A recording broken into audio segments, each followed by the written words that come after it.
Shepherd's pie for many of you, I'm sure, is the ultimate comfort food. And although there are hundreds of recipes out there, this is the easiest shepherd's pie recipe you can make that maximizes flavor. It's based on a recipe handed down generation after generation in my family, and it's pretty darn good. So to help you achieve this maximum flavor, minimal effort recipe, we're gonna focus on three things. 1, making a filling that is an absolute flavor bomb. 2, creating an incredible mashed potato topping. And 3, baking and serving to ensure it's got the best flavor, texture, and presentation possible when it's served. So a little bit of background on shepherd's pie. It's a traditional British and Irish dish that was actually originally made to use up leftover meat. It's been around since like the 1700s and is now loved by people all over the world. You may have also heard cottage pie. This is a really similar recipe, but the filling actually uses beef mince instead of lamb mince used in shepherd's pie, hence the name shepherd as it references sheep. It can be served with a variety of dishes, which I'll actually share more about further on in this video. So first up, we want to prepare our mirepoix, which is an aromatic vegetable base that is used in so many cuisines, to be honest, but it's basically where you fry onions, garlic, carrots, celery in a pan, and it creates this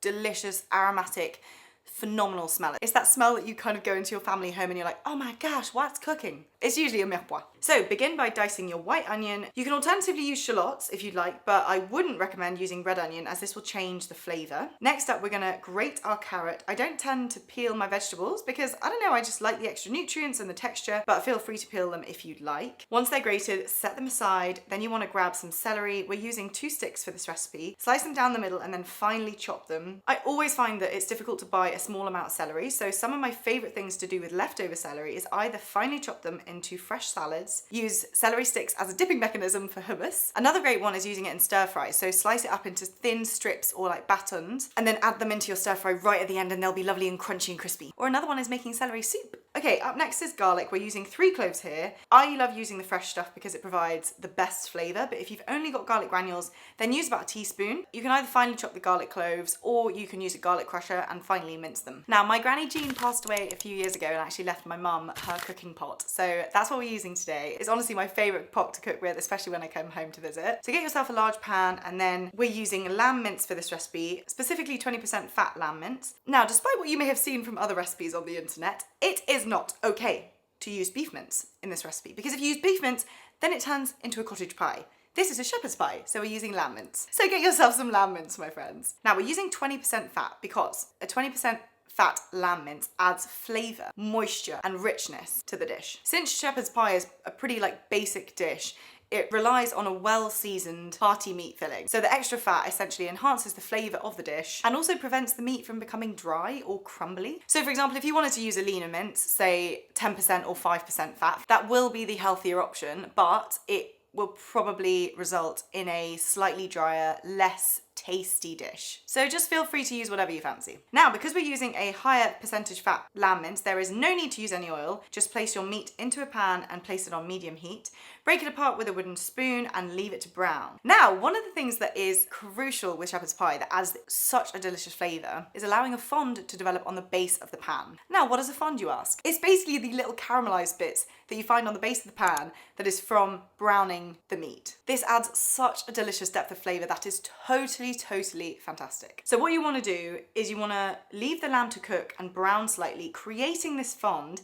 Give it a stir and scrape off the bits with the back of the spoon. After around 10 minutes, add in the onions, celery, garlic and carrot, give it a stir and then fry on low-medium heat for another 5 to 10 minutes. The smell in your kitchen right now should be absolutely incredible. For me personally, it just smells like my grandparents' kitchen, which is just like a big warm hug. Now for our herbs, we're adding in a couple of sprigs of fresh thyme, 2 bay leaves, rosemary, and 3 tablespoons of tomato paste. We're then gonna add in some flour to help combine the sauce, give everything a really good mix. Now for the herbs and seasonings, I honestly would recommend trying to add in the exact measurements and ingredients that I've provided, because the trio of thyme, rosemary, and what was the other one I used? Bay leaves. It's like the 3 musketeers. It just provides this absolute comforting flavour bomb that takes shepherd's pie to a whole new level. But if you don't have a specific herb that we're using, then just leave it out, or if you can, try and use a dried version of it. Next up, we're adding in 75 millilitres of red wine. Like a Merlot or a Pinot Noir would be great. I also love using Knorr's red wine stock pots. They are so good because I don't drink that much red wine, so if I'm putting red wine in a dish, it's usually I have to buy a whole bottle of red wine. If you are like me and you don't just have bottles of wine around the house, or you're buying a bottle of wine to drink it, not to put in a meal, then Knorr's red wine stock pots are chef's kiss. Okay, once you've added that in, follow with beef stock and Worcestershire sauce. This adds a lovely sweetness to the dish. If you don't have oyster sauce, add like a teaspoon of balsamic vinegar with a pinch of sugar. This will not taste the same as oyster sauce at all, but it will add that kind of extra umami depth of flavour that will, once again, elevate the dish to new heights. Season with salt and pepper. I always use flaky salt, specifically Maldon salt or Cornish sea salt, because the pyramid-like flakes add such a delicate saltiness to the dish rather than using table salt that is really quite crude and can just be quite overpowering sometimes. Give everything a really good stir, then bring to the boil, reduce to low and simmer for 45 minutes. You want to stir it occasionally just to stop the base from sticking, but it should just keep bubbling away, simmering away and doing its thing and just be developing in flavour. You can give it a little taste as well.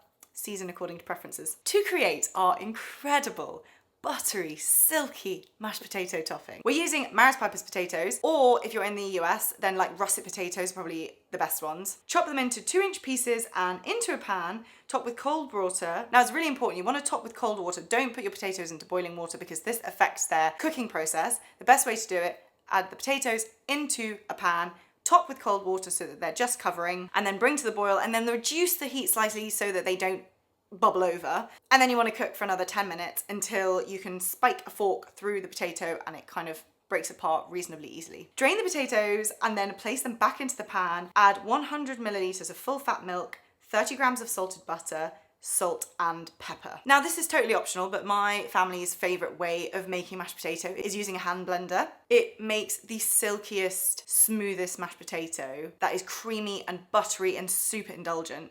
But I will say it's not as fluffy, so it's much more of a silkier, smoothier mashed potato. So if you are someone who prefers like a fluffier mashed potato, then you can absolutely use a potato masher like this or a fork. So if you're blending your mashed potato, once it's silky smooth, give it a taste and then season with more salt and pepper. You want it to taste buttery, sweet, and slightly peppery. It shouldn't taste necessarily salty. You should just be able to taste the potato really, really, really well. And then set that aside. Once your meat mixture has reduced and is ready to go, give it a taste and it should be phenomenal. If you need to add more salt, then just go for it. Same goes with pepper. Now get yourself a baking dish. This shepherd's pie will serve 4 to 6 people, so choose your baking dish that serves that amount. I think it's about 13 inches in length, so go for that. You want to cover the base of your dish with the meat mixture, then top with the mashed potato and even it all out so it's relatively smooth. Now this is totally optional. Once again, we're using grated cheddar. We're going to grate it all over the shepherd's pie. You can also use Parmesan. That's not as traditional, but whatever floats your boat. You could use a mixture of both if you like, or you could also use Gruyere, which would taste delicious as well. Basically, cheese, yes to cheese. Place the shepherd's pie into your preheated oven of around 160 degrees fan or 350 Fahrenheit for 40 minutes until golden and bubbling and absolutely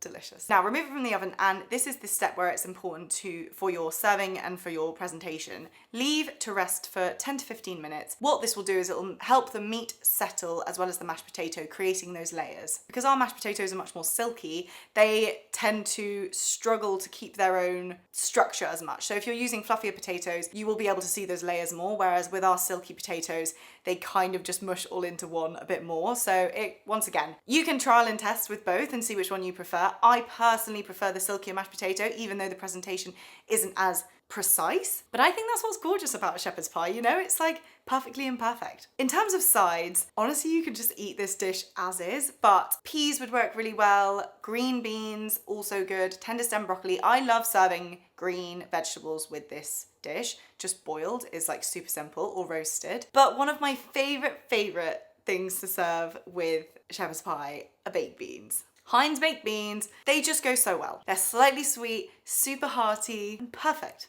in my opinion, served with shepherd's pie. So slice the shepherd's pie into portions and then using a spatula or a spoon, serve it up. Now, oh my goodness, it is so juicy, so gorgeous, so creamy, so cheesy. Let me know in the comments if you have any questions. I really hope you enjoyed this video and I will see you next time. 1 fork for me, 1 fork for you. Ready? Open up. Ah, delicious. I tell ya, delicious.